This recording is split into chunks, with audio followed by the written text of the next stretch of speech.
Donald Trump is losing it as nobody is showing up to the 250th anniversary Great American Fair. Donald Trump promised it was going to be an A-plus culinary experience, and then there was very little food options. He said the entertainment's going to be incredible. We made it! We made Here it! we are! The Great American State Fair, Laura. Cozies and key rings from all 56 territories Well, and little states. stuffed animals, all made in the United States. And a Ferris wheel. Let's go. All right, let's go.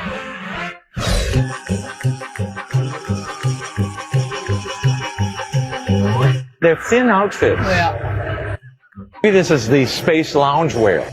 So now we're here at the state pavilions. Yeah. What are we doing? Wyoming. Ooh, cowboys. Is there a cute cowboy? Yeah. And here's how Kayla, this is the article from CityCast DC. Here's how Kayla Cody described it. I went to the Great American State Fair so you don't have to. Nobody, there's seriously nobody, a man shouted into his phone as he exited the Great American State Fair. It was a pretty good one-liner for what I was about to experience. I got there at 5 p.m. opening day, walked right in.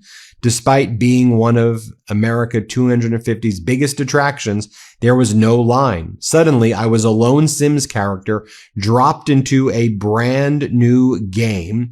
Then she says, a few other confused red, white, and blue Sims wandered around the premises. There's no music, no laughter, no fried dough smells. Under then an unwieldy 110 Ferris wheel, there was nothing to suggest any type of state fair that I grew up with. That's not a protest. That's not a critic. That's just a guy at Trump's big 250th anniversary fair on opening day talking into his phone. And here's the part that makes it worse. The official account for this event posted a statement saying, quote, "The safety of our guests, staff, and partners remains our top priority."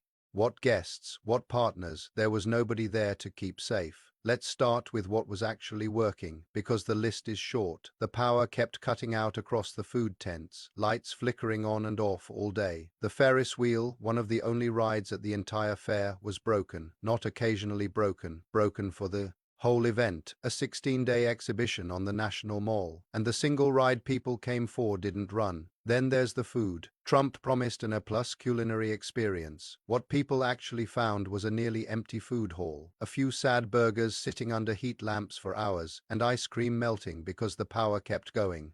Out, one reporter from DC CityCast paid $27 for a pulled pork burger and described it as putting the thing out of its misery. $27 for that. Then it gets uglier. The North Carolina booth, an official state booth at a federal celebration, showed up covered in Confederate flags. A spokesperson said the flags weren't approved and got pulled down once someone noticed. That's not an accident. Somebody put those up. Somebody had to walk past them all day before anyone decided it was a problem. At an event that was supposed to represent all 50 states. And then there's the reflecting pool. National Guard troops stationed around it, not for security from any real threat, mostly just standing there for Trump's photos, and an AI voice on a loop telling anyone who walks by, quote, "Loitering is not permitted in this area. Please proceed to the designated location." That's the actual atmosphere at America's 250th birthday party. Soldiers as backdrop, a robot voice telling you not to stand still. Now watch how this got covered. Fox News ran a segment basically blaming the rain, framing the whole thing as bad luck, talking about Vanilla Ice maybe performing the next day. Meanwhile, a DC city councilwoman summed it up in one line: no funnel cake, no corn dogs, no fried Snickers, the only ride is broken. One version blames the weather. The other version is just what was actually there. This is the third piece of the same story now. First, it was a speech so bad the crowd walked out mid-sentence. Then it was him claiming 45,000 people stayed for all of it, when reporters counted barely 1,000. Now it's an empty, broken, Confederate flag-covered fair that the official account blamed on rain.